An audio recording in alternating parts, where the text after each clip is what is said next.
وانتهى يا سيدي رسميا الحفل الساهر لأكبر أكذوبة في تاريخ كرة القدم المسماة بالبالون دور، وفاز بها يا سيدي السنة دي الفرنسي عثمان ديمبلي لاعب باريس سان جيرمان. انما انا بسميها أكذوبة لانها اكتر جايزة في تاريخ كرة القدم فيها تناقض. يعني مثلا جايزة البالون دور دي هل هي جايزة فردية ولا جايزة جماعية؟ اكيد جايزة فردية لانهم بيدوها اللاعب مش بيدوها الفريق. طب لما هي جايزة فردية ليه بيحكمها الألقاب الجماعية؟ يعني اسأل أي حد في العالم دلوقتي عن الموسم اللي فات مين هو أفضل نسخة فردية اللاعب، هيقولك محمد صلاح. بتحبه بقى ما بتحبوش، حاقد عليه بتغل منه، هو محمد صلاح السنة اللي فاتت أفضل نسخة فردية اللاعب. ولكن محمد صلاح للأسف ولسوء حظه بيقع مع منظومة ما ساعدتوش إنه يعمل حاجة كبيرة. يعني تعالى مثلا للفائز بالبالون دور عثمان ديمبلي، هتلاقي إن المنظومة بتاعت باريس سان جيرمان هي اللي ساعدته إنه ياخد الألقاب اللي حققها دي كلها. يعني معلش عثمان ديمبلي ما جابش دوري الابطال والسوبر الاوروبي وكاس فرنسا والدوري الفرنسي بطوله، بل بالعكس منظومه باريس سان جيرمان كلها هي اللي جابت البطولات دي. عثمان ديمبلي كان فرد بارز في المنظومه، ولكن كان عندك فيتينيا، عندك حكيمي، عندك كفاراتسخيليا، بخلاف صاحب الفضل الاول لويس انريكي مدرب باريس سان جيرمان. طب تعالى على الناحيه الثانيه ورافينيا ولامين يامال. رافينيا ولامين يامال هما لاعبين كبار واحسن من عثمان ديمبلي، ولكن برضه منظومه برشلونه مساعداهم على انهم يحققوا انجازات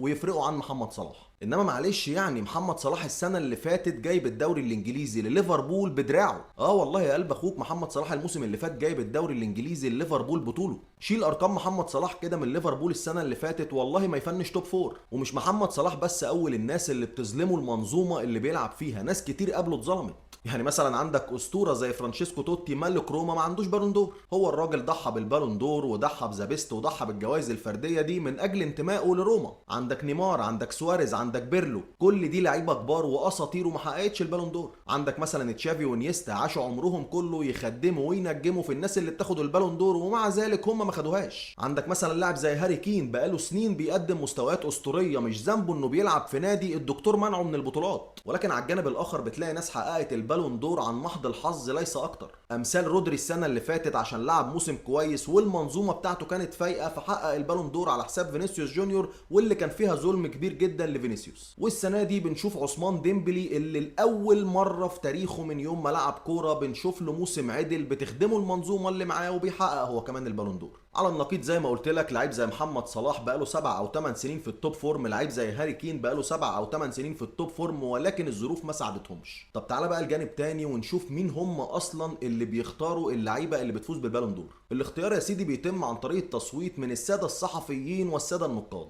اللي عادي جدا ممكن تشتري اصلا اصواتهم بالفلوس، وعادي جدا لو معاهم مشكله مع لاعب معين ممكن ما يختاروهوش. ثم معلش يعني مش الساده الصحفيين والنقاد هم اللي المفروض يختاروا افضل لاعب في العالم. فعشان كده يا قلب اخوك والخلاصه البالون دور هي اكبر اكذوبه في تاريخ كره القدم، وهي جايزه معموله للبروباجندا والبيزنس في المقام الاول. وانا لما رفعت بوست النهارده على الفيسبوك وفيما معناه ان محمد صلاح مش هياخد البطوله، الناس دخلت قطعتني وكاني عدو محمد صلاح او حاقد عليه. لا يا قلب اخوك بالعكس، انا عشان واحد بحب محمد صلاح وبعشق محمد صلاح ومحمد صلاح فخر ليا ولكل مصري، انا مش عايزك تتعشم وانا عارف انه مش هياخدها، عشان ما تقعدش سهران معشم نفسك ان محمد صلاح هياخدها وانا بقول لك ان المقومات بتاعتهم اللي بيدعوها مش هتدي محمد صلاح البالون دور، لان زي ما قلت لك البالون دور دي توليفه بيحكمها الحظ في المقام الاول. اما بقى عن محمد صلاح فمحمد صلاح مش محتاج بالون دور اصلا عشان يثبت انه اسطوره. محمد صلاح حفر اسمه بحروف من ذهب في تاريخ اقوى دوري في العالم، وزي ما عديت لك اكم اساطير ما حصدتش البالون دور، واكم برضه لعيبه موظفين ولاعيبه الموسم الواحد حصدوا البالون دور.